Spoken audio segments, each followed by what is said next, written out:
Or anything special you'd like to share with everyone, because they're so interested, I'm sure, in what your experience. Well, I suppose my favorite episode was the last story I did, which was Caves of Androzani, because it was a sort of poignant for me because I was leaving, and you kind of savored that episode, and it was also, I think, the best story that I did. No. Actually, the reason I knew that I was due down here was I was upstairs and I turned on my television set and there was Tom Baker, so I thought, I better get down here for the regeneration. Before you. Well, that's right. We're regenerating right now. It's so nice to have you here, and you'll be around a little bit longer this evening with us. Wonderful. George, how are we doing as far as... We're doing fine. I mean, we've had Tom Baker on, now we've had Peter Davison on, and now we need to go to the next episode, which is... Resided. With? John Pertwee. That's your cue, Tom. There we go. Happens when you drink and then drive. Maybe nothing. Or maybe this. Be sure to watch Drinking and Driving. The toll, the tears. It could save your life. Watch Drinking and Driving Wednesday at 9 on Georgia Public TV. Georgia Public Television wishes to thank the following for investing in primetime programming excellence. At Georgia Federal, you get more than full service. You get the respect and concern you deserve. That's what our can-do attitude is all about. Bank on us.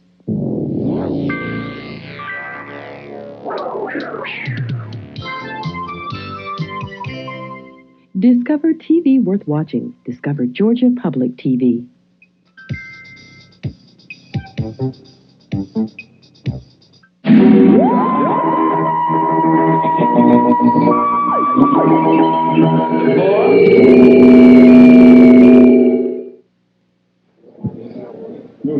Okay, here we are. We are at the Sheraton Century Center Hotel in North Atlanta off of Interstate 85 on the Access Road, and we're at Dixie Trek. And here along with me, George Wern, is Dana Middleton. Hello. And most of you probably know us by now in that we generally come around and ask you to pledge money to us. Tonight we're not doing that. Tonight we're at Dixie Trek, and it's our way of saying thank you for your support over the years. And between Dana and myself is Bill Smith, the chairman of the board of the Atlanta Star Trek Society, the sponsors of this event. Tell us a little bit about Dixie Trek. Dixie Trek is a convention which is put on by the nonprofit Atlanta Star Trek Society. We have been doing this for about 6 years now. This is the first time we've ever been at this hotel, and the hotel has been wonderful to us. We are a group of science fiction fans in the Atlanta area and even beyond Atlanta that have a mutual love for science fiction. We've gotten into it so deeply that we just felt that from year after year we have to put this convention on just to ourselves have a great time and for all these other people to come in and have a good time too. I don't recognize this as my favorite Star Trek character. Actually, no. A lot of people have asked us recently why the Atlanta Star Trek Society is so involved in Doctor Who. And it's because there is just so much out there besides Star Trek. There is so much out there besides... No, not my scarf. There's just so much out there. But who is this fella? Do you know him? Is Don Johnson here? Where is the security on this situation? I mean, I don't know. I need staff, security, somebody. Get this. Did this guy pay to get in here? Is this a typical event? This is a typical event. The costume contest that we are about to have tonight is standard fare among science fiction conventions. We think ours is among the best of any that are around. It's a lot of fun to attend. You need to come on down to the Sheraton Century Center and come to Dixie Trek tonight. We'd love to have you. We're going to be running until tomorrow as well.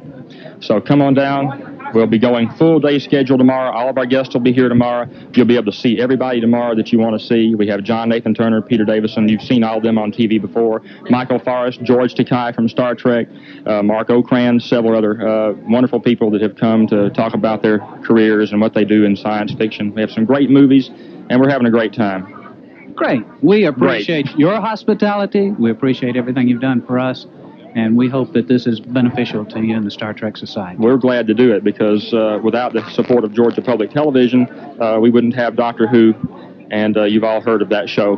And we'll get back to it in a moment. Thank you. Now we also have Dana Middleton over here. Hi. Good evening. Good evening. This is Who funny. are you going to talk to? I'm going to talk to Peter Davison again. He's this armed. is so You much gotta fun. watch out I got to for look him. out. He's dangerous. He is dangerous. Peter, come on in and talk again with us, would you? How would you like Look, to he's take your got- scissors to that? I'm going to let you step in and talk to Dana at this point. Great. Women, this is fun. I promise you. Good to have you back in here. And did you have fun like this around the set of Doctor Who too? Did you? Yeah, well, when we weren't getting told off by the producer, yes, we used to have fun around the set. Oh, with this producer or the producer? No, it's a fairly kind of hectic schedule, so there wasn't too much time for merry pranks, really, but it was good fun. Well, I must confess, usually when we have our pledge drives, someone inevitably puts a scarf around my neck, so I better change my... They're terrible things, these scarves, you have to watch them. I've got to do something about that. So Bill King of the Atlanta Journal-Constitution said when he interviewed you, he talked to you about conventions that you went to right before you'd done any of the episodes. Yeah. And was it different? What was the... what did people say? Well, the first convention I ever did was in Tulsa, Oklahoma, and I was... Yes, Tulsa, Oklahoma, and I was very unused. I mean, this is the first thing I'd ever done like that, and I hadn't even started work on the program. And I was a bit trepidatious because of taking over from Tom in America, and no one had seen anyone but Tom. But I arrived at, I think, 10 o'clock Tulsa time, and that was my first appearance, which was 3 o'clock in the morning, or 4 o'clock in the morning my time, because I come from Britain. And I went in there and had no idea what I was going to say, feeling very nervous. And I said, "Hello, it's very nice to be here." And everyone broke into spontaneous applause, and it was magic. I thought, well, if that's all I have to do, that's fine. Does the same thing happen in England to you? To England? Well, they don't really have conventions like this. They have sort of day-long conventions, but are much smaller affairs, because in Britain, Doctor Who has a much wider general audience. I mean, there isn't anyone you could find in Britain who hasn't heard of Doctor Who, and it's a great tradition, an institution, really. Whereas over here, because it's like a cult following, you get enormous numbers of people sort of turning up. It's a very big cult following, but it is a cult following. And dressed up. Are you surprised by all the costumes and the invitations? Not now, I'm not. No. When I first arrived, I thought, who are these people? But oh no! No!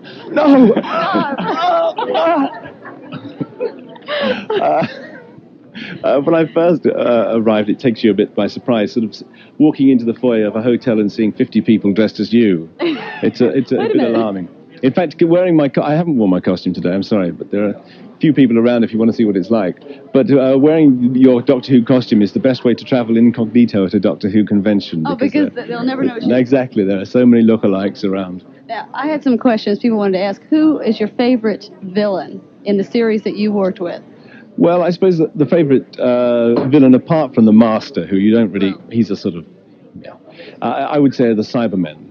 They're the monsters that I really wanted to do a story with, because they're the ones I remember from years and years ago when I first watched the program. But they evolved a lot when they first appeared. I don't know if you've ever seen any of the William Hartnell episodes. Well, we haven't gotten them yet. Hopefully one day we will. They were will. much more basic, and they used to have a kind of cloth over their face rather than the elaborate mask that they had later. And rather than the actor inside say the words, the person who was playing the Cyberman would just open his mouth sort of like that, and someone else off stage would say the words. So they just go, and the voice they had was rather magical. It wasn't the sort of electronic voice, because I guess they couldn't do that then.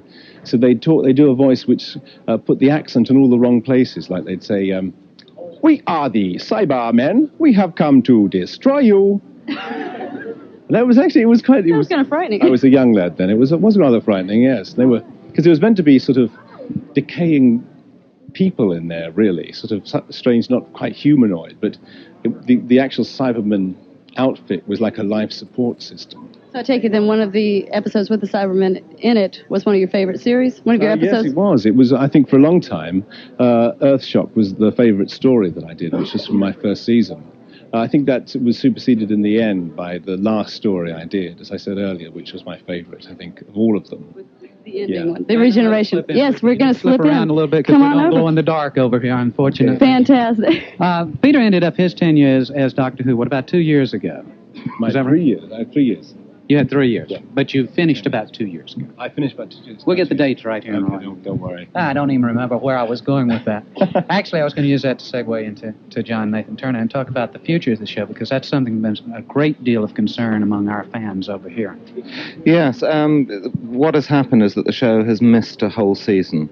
But we're now back in production very, very firmly. We're making a new season of 14 episodes, and that'll be on the air in the UK in the autumn of this year. What was the response of the fans on the hiatus? Well, when it was announced that the show was going to be stopped for a while, the BBC switchboard was jammed for days with calls from all over the world, and the amount of mail that poured in was just staggering. So we can assure the fans there is another season. Is that Absolutely, definitely. In fact, we've already started making it. great? Is Colin Baker set to continue out, or? Yes, Colin Baker's ambition is to stay with the show for 7 years and 1 month. He's determined to break Tom Baker's record. Oh, I see. That sounded more like a prison term there. 7 years and 1 month. Time off for good behavior. I don't know. What kind of audience does Doctor Who play to in Britain? Well, back home it's between 9 and 90. It's a show that appeals to all ages, and it always has done. So it's basically the same kind of audience we draw here, then? Yeah. I think there's about sort of in their late teens to late 20s, early 30s here, but as you can tell from the crowd that's here, there are some very young people and some rather mature people. It does seem to appeal to all ages. I thought the young people were bringing the mature people. I thought they were their keepers. I wasn't sure for that minute. But anyhow, we know that Peter Davison got here in this large blue box behind us, which is a TARDIS that Bill Smith, we were just interviewing, made, and whose neighbors asked him why he had a large blue outhouse in his garage. They weren't sure. But we also know that John Nathan Turner came over on BCal, and we want to thank British Caledonian Airlines for their support of Doctor Who on Georgia Public Television. Give them a hand. Just as we want to thank the fine folks here at Dixie Trek at the Sheraton Century Center Hotel on the Access Road in North Atlanta off of I-85, and we'd love to have you come out and join us. We'll be here all night. We have other stars coming up. We have George Takei and Michael Forrest, and this Dalek might attack again, I'm not sure.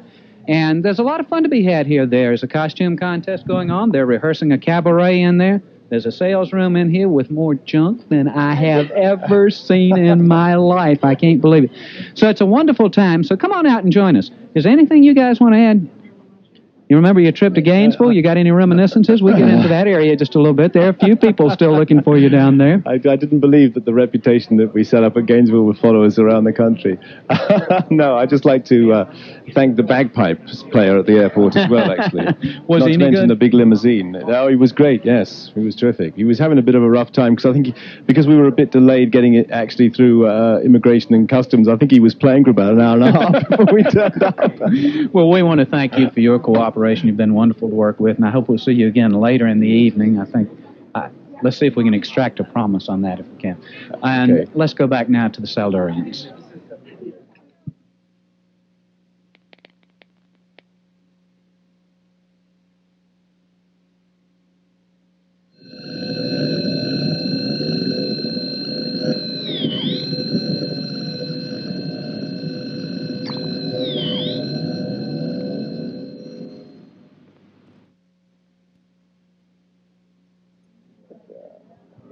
Hi, I'm George Wern, and welcome to Dixie Trek 86 from the Sheraton Century Center Hotel in North Atlanta on the Access Road off of I-85. We're here celebrating Dixie Trek with all these wonderful fans of Star Trek and Doctor Who and a couple of other things, and a few we haven't identified, but that's normal for the course.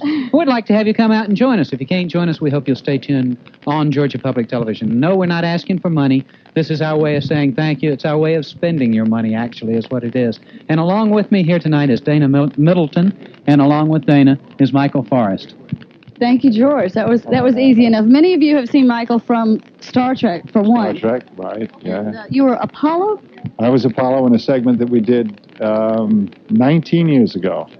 Can you believe? Well, it was a good one. I remember that one. It seems like only yesterday. We have a lot of people from the Star Trek Society here this evening, I know for sure, and as we continue with Dixie Trek 86. But tell us a little bit why you're in Atlanta. You are in Atlanta now, right, for the time being? That's right. I'm working on a sequel to King Kong, which is called King Kong Lives.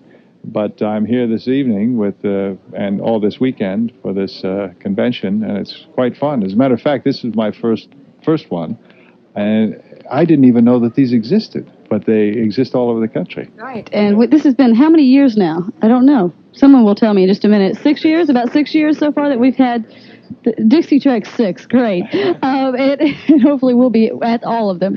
But you are, Does He Live? It's King Kong Lives. This is a new movie. When is it coming out? Probably, I'm guessing, but I would guess first part of 1987, because they're still in the process of shooting it. I have to go up to Wilmington in June and July, so I'll be working up there, and I'm sure that this is a big picture, and it's going to take a long time. King Kong walks very slowly. And you're the hunter after him, is that right? I am the baddest person you ever saw in your life in this one. I am out to get King Kong, and along with my cohorts, and we're out to really get him. But you'll have to see the movie and determine what happens. Now, you've been in many different science fiction type movies and whatnot. In the years when I worked in Hollywood, I did Twilight Zone, One Step Beyond. Were you in the Outer Limits? Did I ever see Outer Limits? that? Outer Limits. I was in that. Yes, that's right. Yeah, I did a lot of those shows back in the '60s. Do you like being a villain or a good guy? Well, it's. I think you can have more fun playing the bad guy. Yeah. It's much more fun to do. I can see you playing the bad guy. No. This sweet face? Well, we're here, and you are now new to Atlanta, relatively new to Atlanta, and you've been watching Georgia Public Television. I have to get a plug out of you because I want to see what you see the programs. We have science fiction now on public television. It's a little bit different, you know. I'm a big fan of public television, and one of my favorite shows that I watch religiously, it comes on at 7:30 here in Atlanta. It's The Wild World of Animals, I think. And I love that program, and anybody else who likes animals should watch that program. I watch other shows too, but that happens to be my favorite. Right after the news at 7 o'clock, I tune in immediately to that show that comes on at 7:30. Right, but we're not asking for money tonight. I promise to say we're not asking for money. We're having a good time. This is a friend here. This is a Dalek, and George is coming back. Look what I found. Look what you found. Look what I found. What is this? This is a Dalek. Yes. Can Dalek. I'm sorry, Dalek. Anyhow, this is one of the creatures out of Doctor Who. Creatures, let you move. This is the kind of thing, What are we Michael. hearing? Huh? Applause in the background. People that are not here are missing something. That's the costume contest going on in there. Okay. Can we see who wins in a little bit? I assume I hope so. Good. This is part of the phenomena that Michael was talking about the people and the dedication. And the builder of the Dalek is Dalek. I'm sorry, darling. Charlie Duval. Come on in, Charlie Duval. Okay. How many hours do you have in this thing, Charlie? Oh, we have about 6 months in this. 6 months. Were there plans, or is this something that evolved? Well, a friend of mine who's a professional draftsman, his name is Mel Cohen, he and I worked on this. He did most of the planning work, and then he and I built these together last year. We built this one and the one behind it. And the red one? The red one over there. How many Daleks were there, actually, that worked? Do you know that? Well, on the trivia question one night. I've been told there was only 3. Okay, I had heard 6, but I'll take over. You probably I've heard that, but we want to vote on that. Anybody want to vote on that? I've heard they've only had 3, but I don't know. 3. I don't know that one for sure. Correct. Tell us about the Dalek. What is the Dalek made of? Well, actually, the Dalek is the body of here was to house this creature, which were a mutant race of humanoids, which were originally called the Khalids.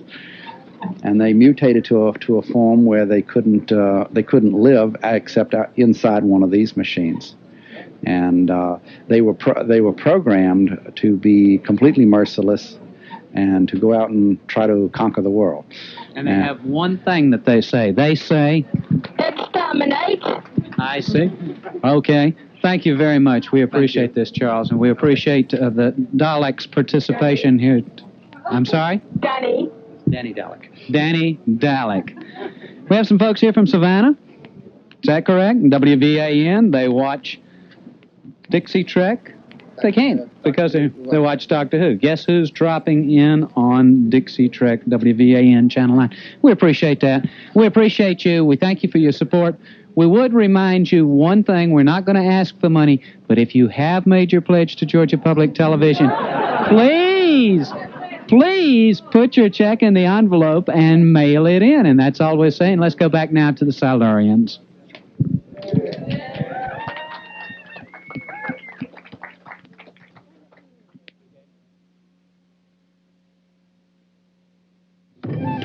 Never mind, Lethbridge Stewart. It's too late now.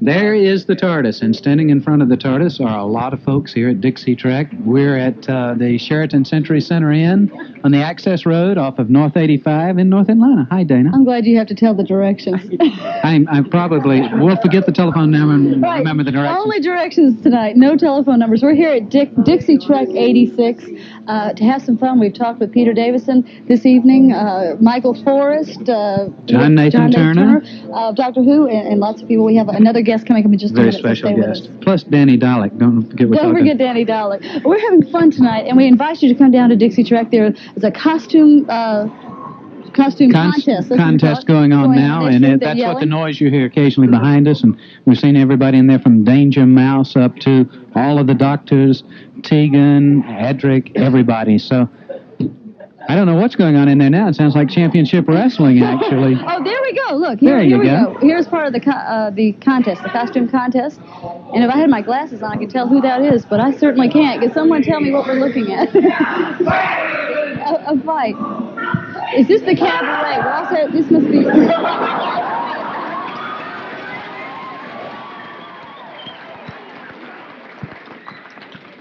This is something else. A little bit different. Oh, okay. That's what's happening at Dixie Trek 86. Some of the things. See what you're missing. See what you're missing. Come on down and join us at Dixie Trek. We are having a lot of fun, and we will have a cabaret, I hear, coming up in just a little bit. Yes, with some very strange people in it. John Nathan Turner went through here dressed in Naga hide a few minutes ago. I don't know how many Nagas it took to make that costume. How many Nagas they had to cover that? They're hostile. Well, they're George, turning hostile. your jokes are not even good when we're at a pledge drives. I don't know what we're going to do with you. We are not saying phone numbers tonight. We're not asking for money. We are here because we want to thank the supporters of Doctor Who and the science fiction programs on Georgia Public TV. Let's do. Hi, we have all these people here. Here's a lady in red. Do you know what she did a few minutes ago? What? She asked me for my autograph. It'll be worth millions. She asked you first. Oh. I got her autograph first. Where are you from? I'm from Macon. From Macon? Macon. Pertwee was in Macon, what, about 4 weeks ago? Yeah, Did that you was go? a month ago. Mm-hmm. Okay. That's all. It was fun. Month and 4 weeks of the same thing. Okay. It was fun. Okay. Where are you from? Lilburn. Lilburn? Just up the road a piece, right? Yeah, not far. Just ran down here. First time. Been here. Who's from furthest away? Athens. We have Athens over here. Virginia? What part of Virginia? Virginia Beach, Virginia. Gallifrey. That inset, Gallifrey. They're all from Gallifrey. Los Angeles. Let's give it to the man from Los Angeles. Come visit us. Just walk right in front here. It's all right. This gentleman's from Los Angeles. What is your name, sir? My name is George Takei. And I'm a great Star Trek fan. I wonder why. I bet you've seen every episode, hadn't you? Now, you want me to fess up to something that's going to embarrass me? All right. I didn't. Weren't you, you were from Columbus, is that what I understand? That's right. You're from Columbus, Georgia? My address there was the Camellia Motel, right alongside the Chattahoochee River, right across from Alabama. All right. Phoenix City, Alabama. Yes, I know it well. Beautiful country. And you it's a lovely country, lush, verdant, and they told me that occasionally their bodies have bobbed down the Chattahoochee River. Is that right? Not that I know of. That's what I was told. Comes from Phoenix City, Alabama, though, not on the Georgia side. Sure of that. If you haven't realized, of course, we're talking to Lieutenant Sulu, George Takei, and we're delighted to have you here. Oh, I'm having there was a reason for him being in Columbus, and let him explain that too. Well, that's because I'm a great Star Trek fan, and I heard that there was a great Star Trek convention going on here in Atlanta, and I had to join all these people and be one of the Trekkies. Well, you're certainly welcome. Do you do many of these? Oh, yes, quite a few. Do you enjoy it? They're good fun, and it's an opportunity for me to personally thank all the people that made Star Trek such a great phenomenon. Tell us about the fourth film. Oh, yes. We're about to finish principal photography on that now. We've been shooting in San Francisco for the past week, and I go back there, and we have one more scene to do, and we should wrap up on Wednesday. And then the post-production work begins, the special effects, the editing, and so forth. And we hope to have it in the theaters by the first Friday of December, 1986, which is the 20th anniversary since we premiered on television. Are you, feel free. Are you revealing any of the plot? Well, I had to take an oath. I'd love to share something of what we've been doing with everybody, but Paramount asked us to sign an affidavit saying we will not reveal anything of the plot. I can tell you that this is going to be the best of all of the Star Trek movies, and I am confident that this is going to be a smash box office success, which is going to ensure Star Trek 5. Terrific. And in the interview earlier, you did a wonderful routine about how many Star Trek films you would be willing to participate in. Would you tell us about Oh, it? my. Well, this is the 4th Star Trek, and I think I'm ready for the geriatric Star Trek, Star Trek 34. You know, we have the 3rd generation of Star Trek fans who weren't born when Star Trek was on television, and I think we should prepare ourselves for the grandchildren of those people. Can you do the routine about reaching for the console? Oh, reaching for the console when I'm doing the geriatric Star Trek. Yes. Well, you know, Sulu's been at this for 20 years already, and he's now a commander, but he's still at the helm console. I mean, although I've advanced in rank, the job is the same, and I'm sure 20 years from now, when I'm doing Star Trek 34, Sulu will still be at the console there, say, Hey, Captain, I think I can reach, 3? Shucks, darn, I missed it. Give me another try. Take 2, Mr. Captain. Got it. And we're underway. A little more on the serious side now. We want to invite participants to come out tomorrow and join you for a fun run. Oh, yes, we're having a grand time here at Dixie Trek. And tomorrow, one of the highlights is going to be a fun run at 12 noon from the Sheraton Century Center Hotel. Is that what this is called? It's going to be backwards. It's on the door. It's on the door. Well, it's going to be a 5K run, about a tad bit over 3 miles. And there are a lot of good runners here in Atlanta, I discovered. Or some people are not from Atlanta. They're from elsewhere. But there are good runners gathered here for Dixie Trek. This morning, I ran the Peachtree road race route down Peachtree Avenue. That's a 10K, 6.2 miles. A real challenging run, and particularly that hill that's known as Cardiac Hill is indeed daunting. You had a great day weather-wise to run. Oh, it was glorious. You ought to be here for the real run. That's the 4th of July. Yes. Now, isn't that when it's nice and sultry here in Atlanta? Yes. I don't know whether that's the kind of weather we'd like to run 10Ks in. Well, then tomorrow is a good day for a 5K. Oh, it's going to be a glorious day. And so we would invite you to come out and join Yes, George Takei. Do come out and join And the us. rest of the mob, and come dressed appropriately and wear your shoes, please. Oh, yes, please. We had one guy who ran part of it this morning, part of the 10K without shoes, barefooted. And he did fall by the wayside, but his feet still quite intact. A little dirty, but it's still intact. You've been judging the costume contest. Anything really impressive? Oh, there are a lot of imaginative costumes there, and also the workmanship. They put a lot of work and a lot of care and a lot of love into what they do, and it's really good fun watching them. Great. Do you have many people dressed up as Star Trek people out there? Oh, yes. So far? Lieutenant Uhura came out in her, not her uniform, but her private clothes, and we had a penguin, a Starfleet member, a penguin that's a member of Starfleet. Really a delightfly done costume. And lots of Doctor Who's, I think. Yes, all indeed. 5, I think. The difficult thing is for us to finally have to make a decision. I'd love to sit back and enjoy this, but the moment of truth comes for us. We have to say this is better than that, and that, believe me, is going to be very tough. That's coming up in a few minutes then. Have y'all announced? Y'all haven't announced the winner yet. Oh, no, Right? we haven't seen Coming up in yet. just a little bit. So we'll be looking forward to that a little later on in the evening. Oh, yes. And maybe we Definitely. can interview the winner. Yes, that would be wonderful. And see what kind of costumes we do have here at Dixie Trek. Join us this evening because we are going to have a lot more fun to come. We're going back to our John Pertwee episode. That's a new episode of Doctor Who that we show here. We've have 3 doctors thus far, and John Pertwee's the third one that we have been able to get on Georgia Public Television along with the third doctor himself. So, George, you have anything to add to this? Yes. Back to the Silurians, and thank you, Enjoy George Takei. Good chatting with you. Bring back 10 characters.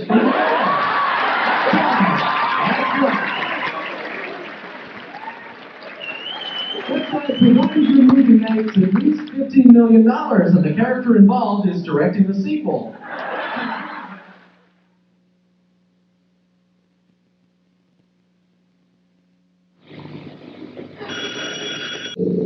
Yes? Right. Thank you. It's the unit people at the cave mouth. They've completely lost contact with the Brigadier. Looks like a few familiar faces in this episode of Doctor Who. Of course, John Pertwee is one of them. This is the second Doctor Who that John Pertwee did. He was here at Dixie Trek this time last year. This year, Peter Davison, a lot of other fun folks, and of course the Terminus TARDIS, the Star Trek Society putting on this event. The Star Trek Society is putting on the event, and a lot of other science fiction fans here at Dixie Trek 86. And we're glad to have you. Is everybody having a good time? That's what I want to know. Okay, great. I'm Dana Middleton. George Warren is with me this evening and other folks from Georgia Public Television. We are here live at Dixie Trek. We'll be back to the program in just a couple of minutes, but we're not here to raise money. But I do have to take care of a couple of points of business right off the top. First of all, if you did pledge during the drive, why don't you go ahead and send in your contribution? I know y'all hate me for doing this. We're not going to do very much of this. And Tom, our producer, said we want to also give you the address. So why don't we do that right now, Tom? Can we put the address up there? It's going to happen. There we go. Georgia Public Television, P.O. Box GPTV, Atlanta, 30348. And that's the way you fulfill your pledge and keep the great Doctor Who programs coming on Georgia Public Television. And we like them so far. I hope everybody's enjoying Doctor Who. We've had Peter Davison, we've had Tom Baker, and now John Pertwee. And maybe there's more to come.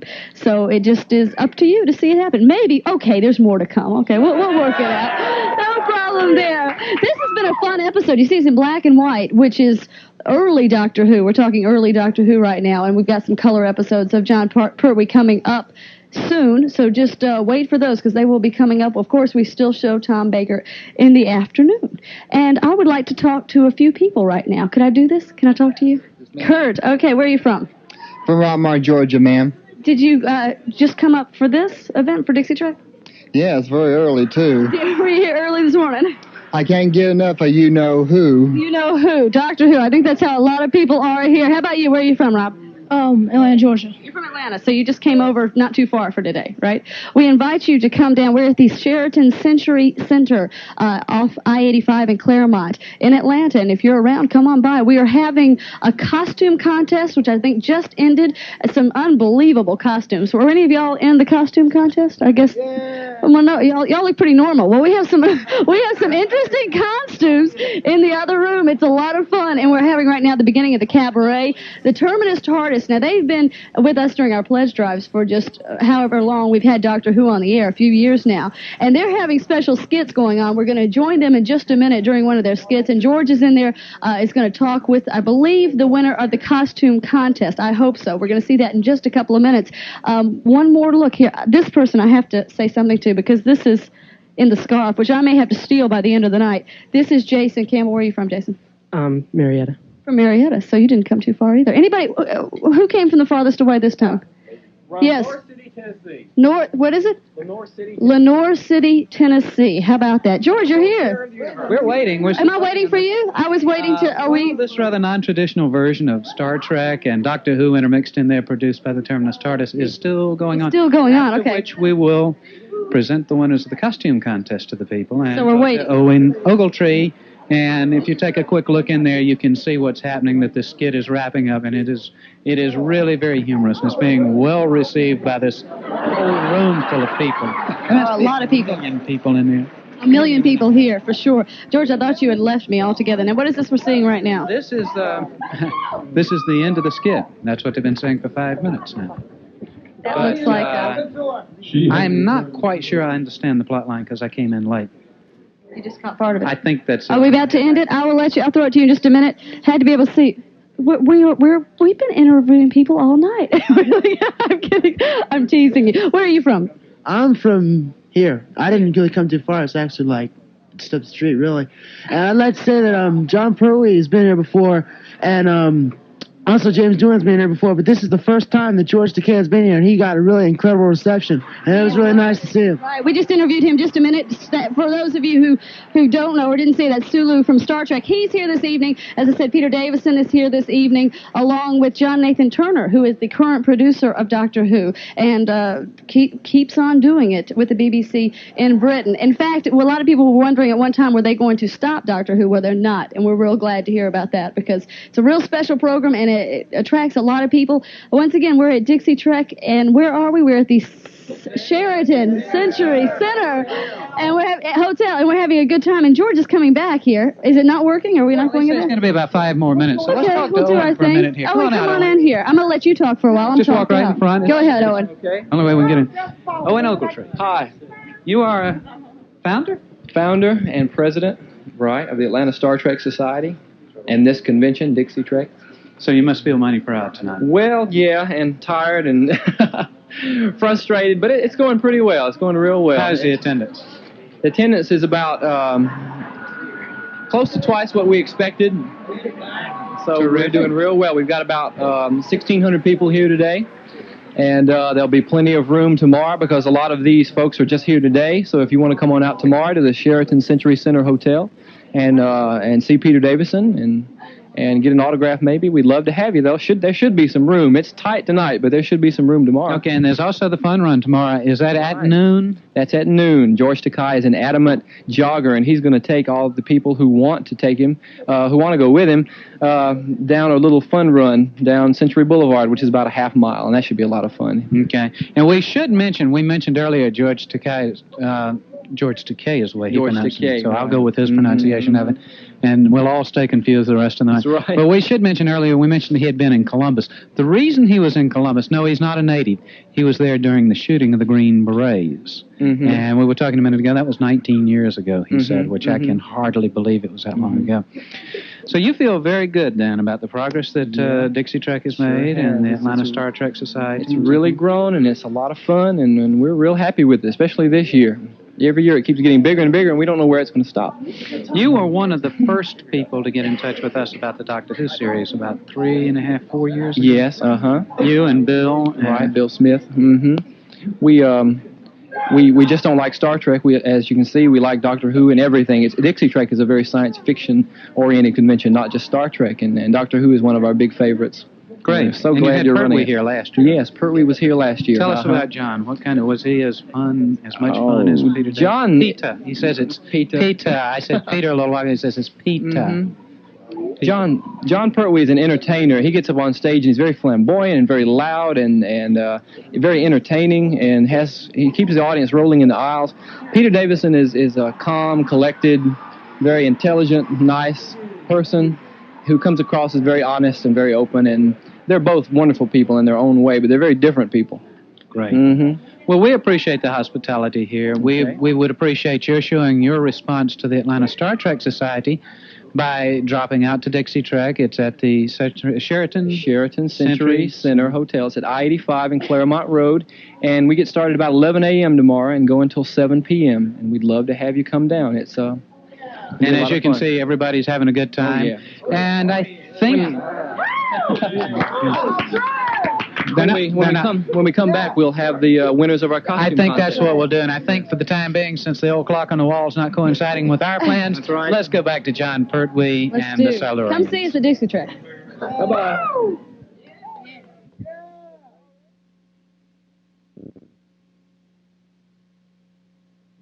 But don't forget that one of them released me, which is giving us our only chance of defeating this disease. Maybe one of the Silurians is friendly, but the rest seem determined to wipe us out. Yes. Look, Brigadier, I've got a great deal of work to do. Yes, of course. Well, we're back at Dixie Trek, and here's everybody's favorite Star Trek character, Opus. This is Amy Strickland, and she was the third place winner. Is that correct, Amy? She's 8 years old, and she's dressed as Opus, and she was the third place winner in the costume contest. These folks here are having a real ball. I don't know when I've seen a group of people get together and this may sound tacky, more clean fun. Really, and it really is. It's a good group. There are a lot of young people, young adults, and one genuine Opus here. Amy, thank you very much, and congratulations. Thank you, Amy. You're a lovely Opus. And I guess we'll see you in Star Trek 5. Is that right?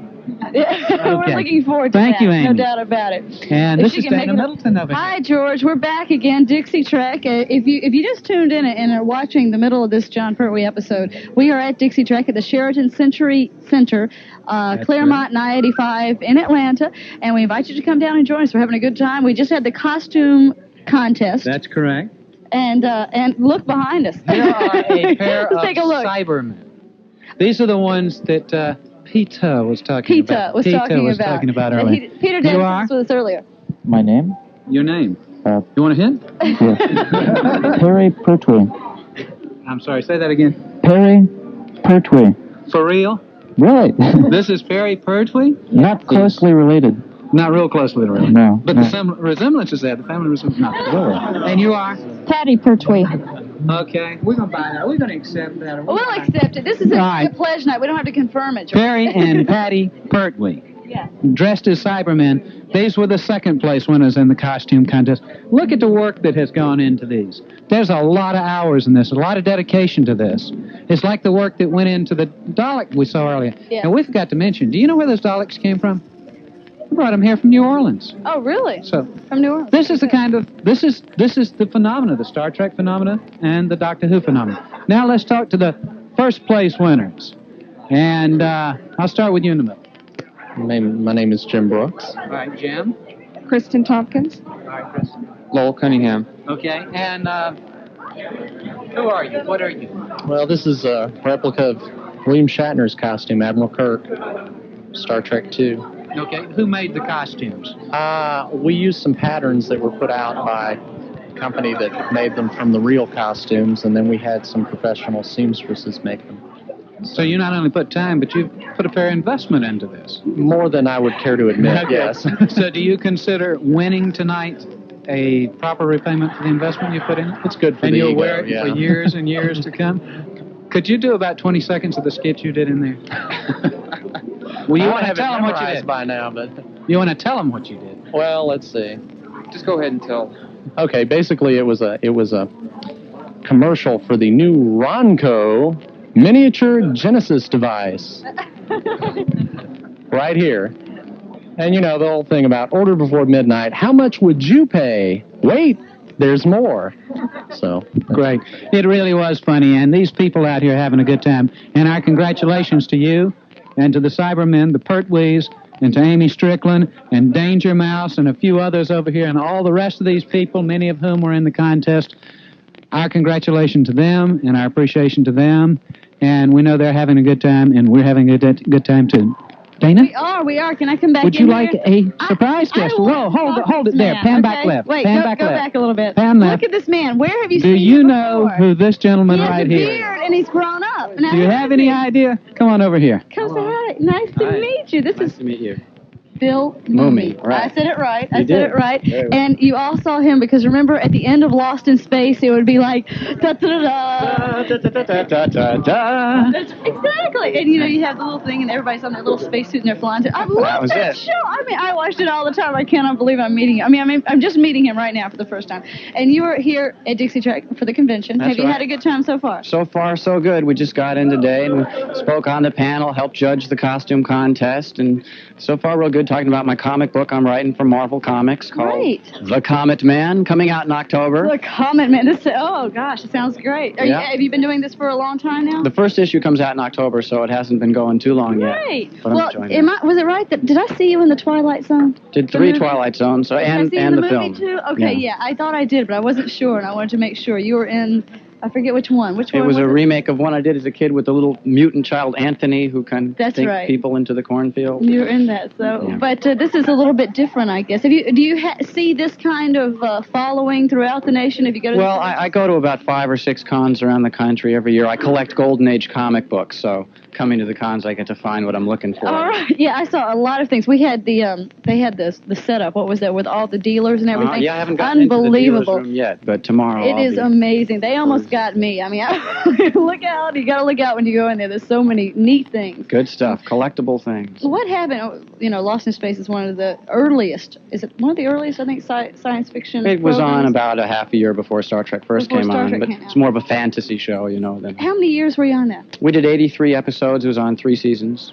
It was something. I know there are a lot of fans. And it's still in reruns, of course. Oh, yeah, it's been in now. syndicated. Do you ever see the people you used to work with on that? Every once in a while, Christmas cards and stuff, we bump into each other around town. Everyone looks real good and is doing real well. They're it's continuing to do different things. In fact, I've seen several of them since then. Yeah, most of them are still acting or writing and Doing things. staying creative. Yes. Oh, so you'll have, it's the Comet, let's see, the Comet Man. The Comet Man, still acting, making records with my band, Barnes and you? Barnes. Yeah, our I didn't 6th even know album comes out in July on Rhino Capital. Fantastic. Keep 'em Great. busy. So doing more than just Lost in Space that's going on. You've kept yeah. with it. It's Oh, yeah. fantastic. Well, we're really glad you could be here tonight. Me too. It's a lot of fun, and we are going to have a lot more fun. I think, have the skits finished? Is the cabaret finished, Oh, I or we think can have it's more? just warming up It's now. just warming up now. So This is the place to be. This is the place to be. Come see us at Dixie Trek. We are, of course, at the Sheraton Century Center in Atlanta. Of course we are. We're trying to figure out where, of course, we are, but we're here. Just look for the place where you'll find Danger Mouse. Danger Mouse. I just wanted you to see this costume. This was not a winner, but this is a beautiful piece of work right here.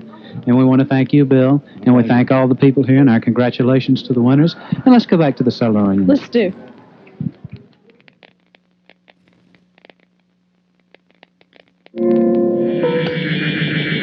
Yeah, try that now. The megawattage is still rising.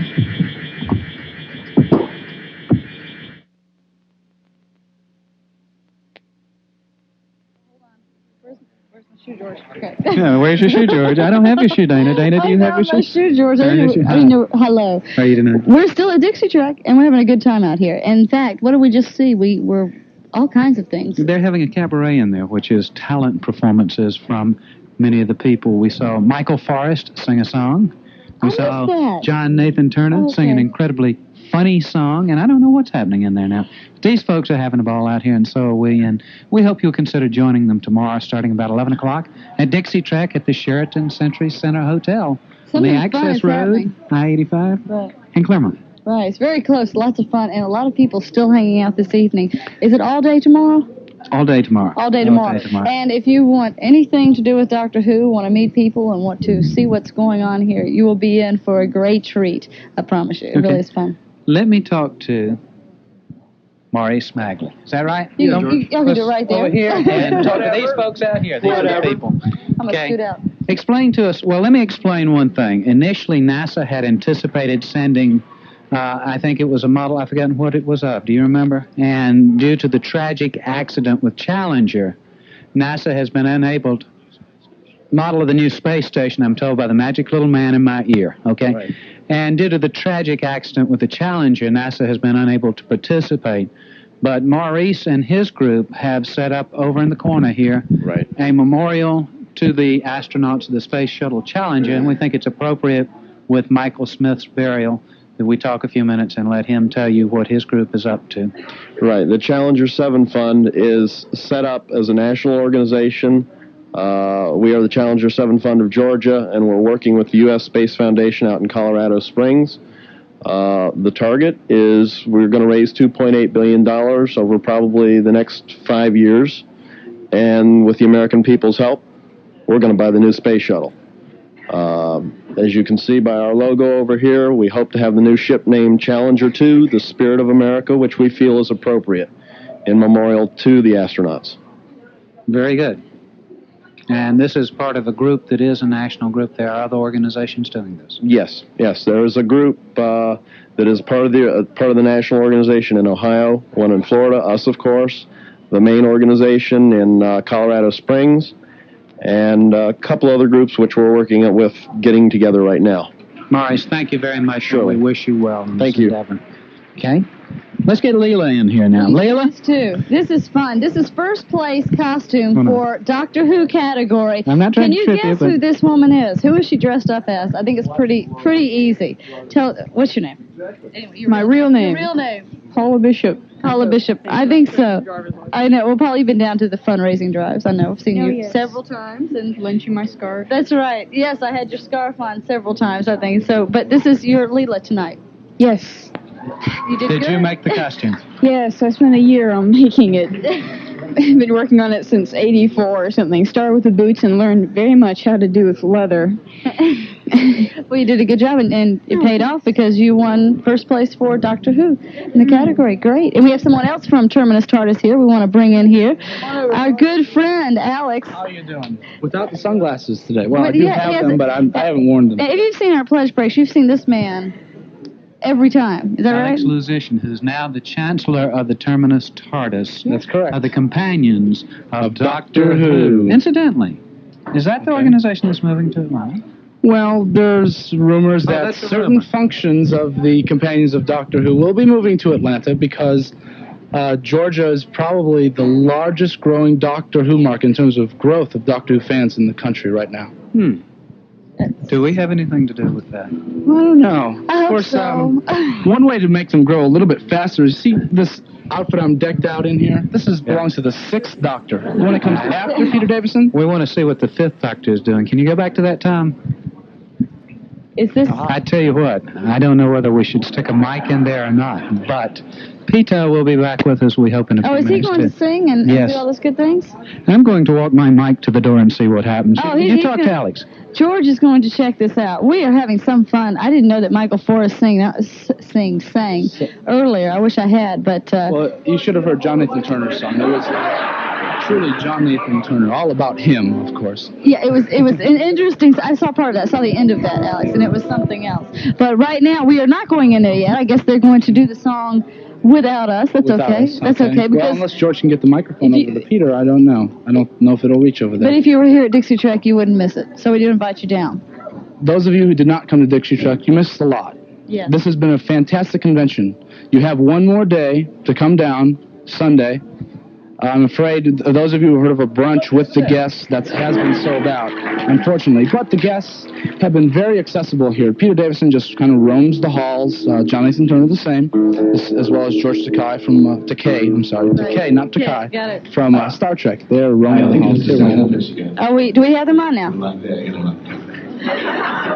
Paul Simon sort of stuff, you know. Now, with the other hand, you think you can hold this piece of paper, which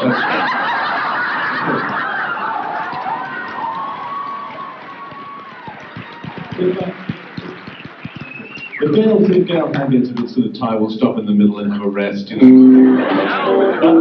This is ridiculous.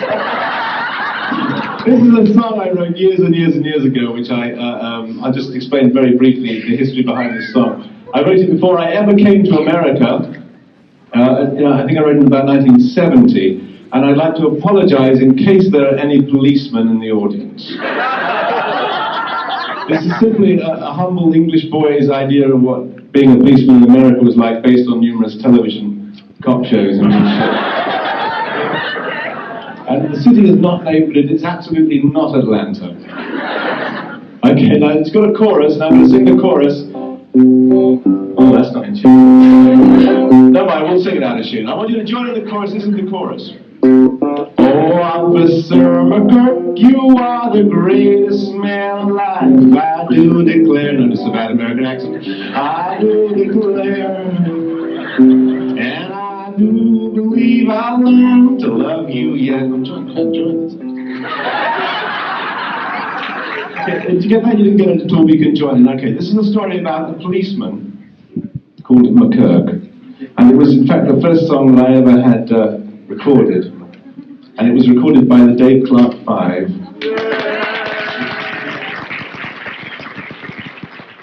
never remember the day of Plant 5, and he was very good to me.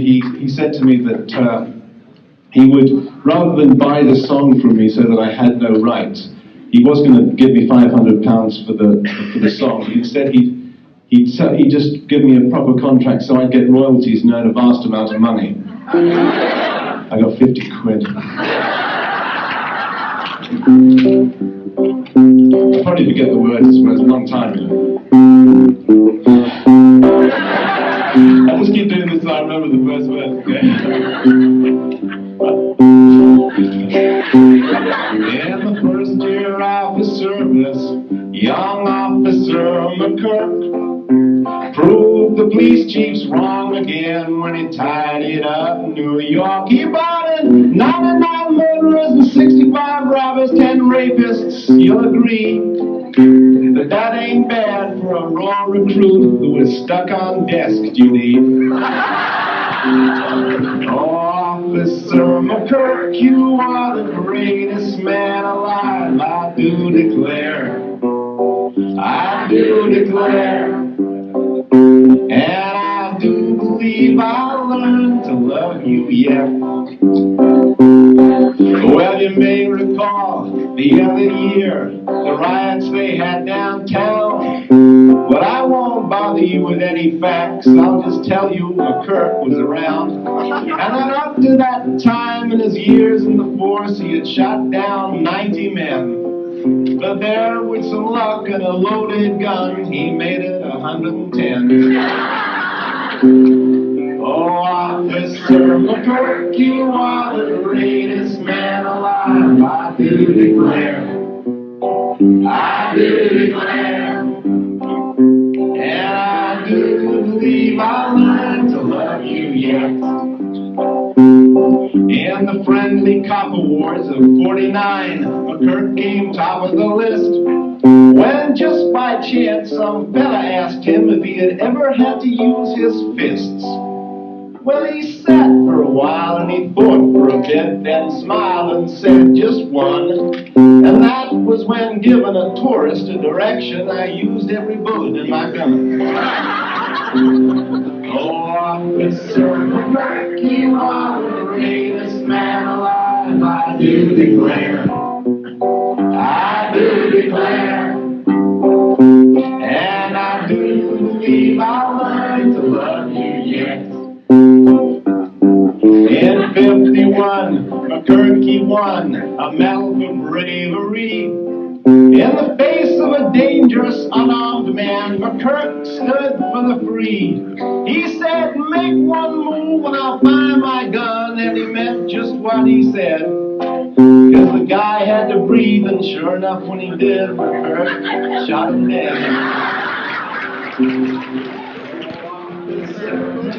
You are the greatest man alive, I do declare, I do declare, and I do believe I'll learn to love you yet.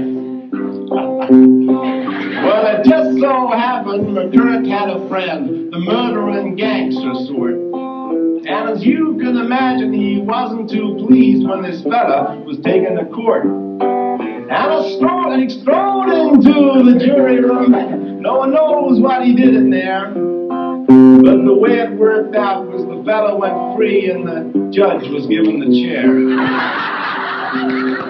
Oh, Officer McCurk, you are the greatest man alive. I do declare, I do declare, and I do believe I'll learn to love you yet. I've got to look at the next verse. Ah, yes, right. And there's this tale that I heard tell when Officer McCurk saw a pool of blood on the ground below. Lo, and in the middle there lay some jerk crying, or I die, I need to phone my wife. Do you think you could lend me a dime? Well, McCurk said I would, but you owe me $10 for a fouling up the sidewalk fine. Oh, Officer McCurk, you are the greatest man alive. I do declare, I do declare, and I do believe I'll learn to love you yet.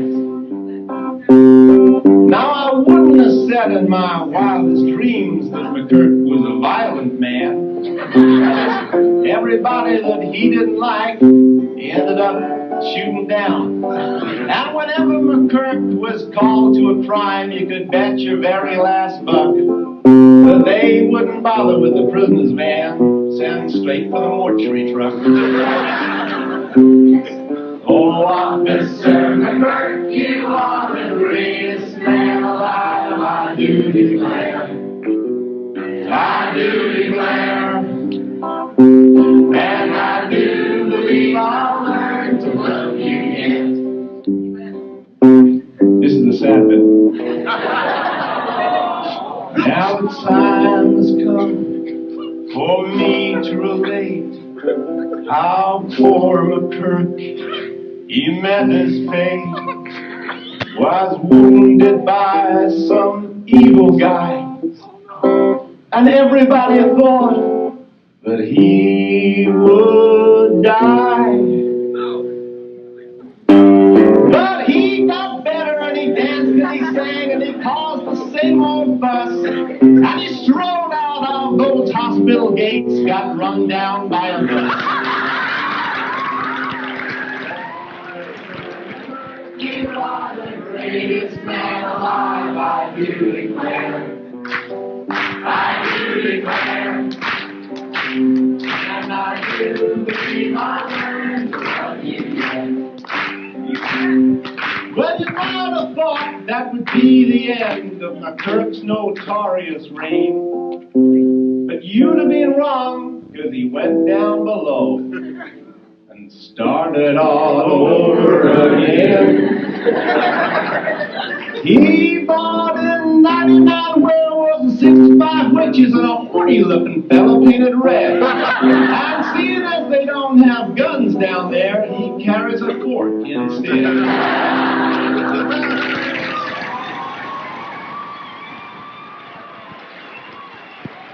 There you have the Fifth Doctor's impression of the New York City Police Department and America prior to his coming over. Now let's go back to the Third Doctor, John Pertwee, and the Silurians.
They're just familiar. Yeah, little one's gonna need.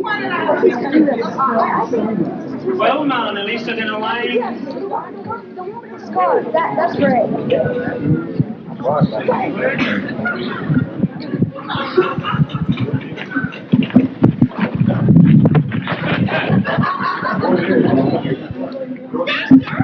This is impossible! I refuse to believe this. My TARDIS not responding to me? It's like the tide refusing to come in. The wind refusing to blow.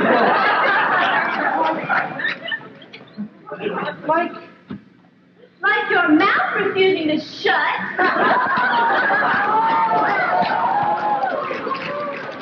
Don't see what you're so worked up about. Can't we just land this thing somewhere until you fix it? No, it one cannot, my dear presumptuous Perry. This has overridden every coordinate system. Not even the temporal stasis functions. We are out of control. Well, that's nothing new for you. So there are Terry and Alex Musician, and they're doing their skit in the cabaret.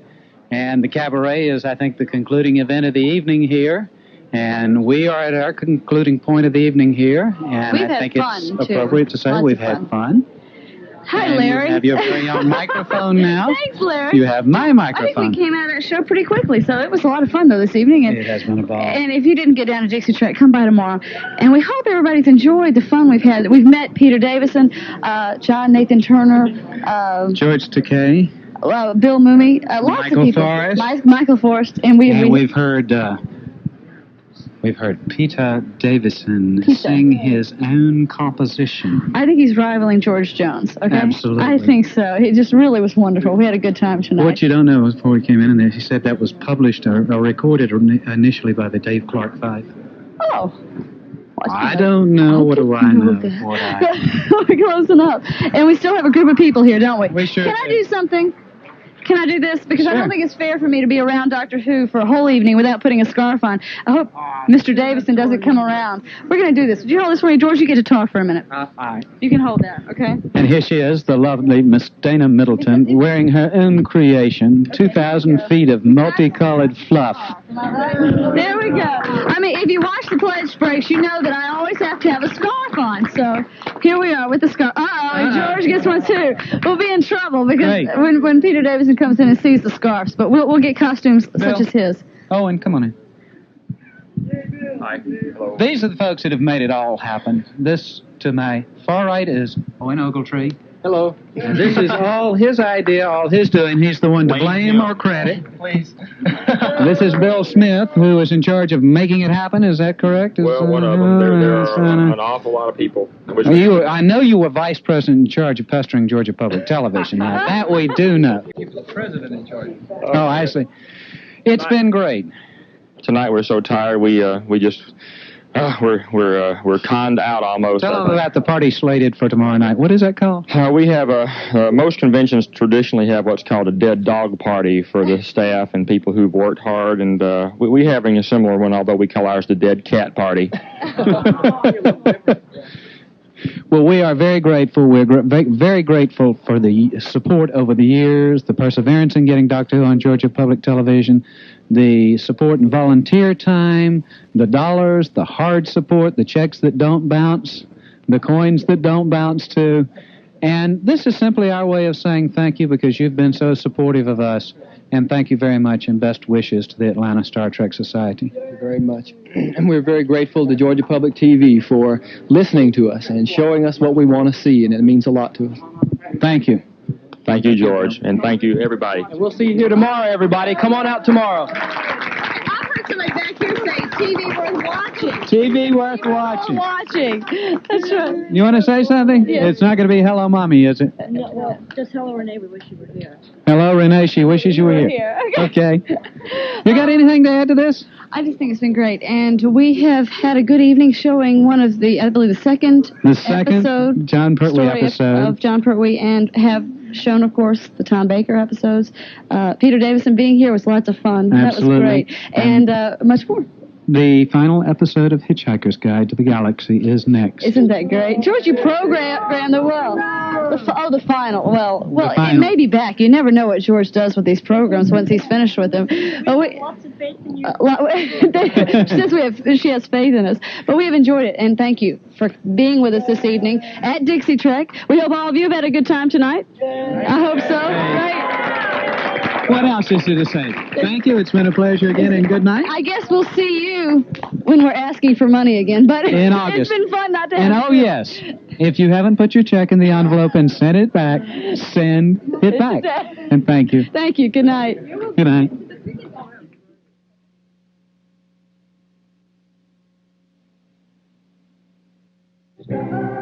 Who were the Shakers? A religious cult with hands to work and hearts to God. See the Shakers Wednesday at 10 on WGTV, serving Greater Atlanta in stereo.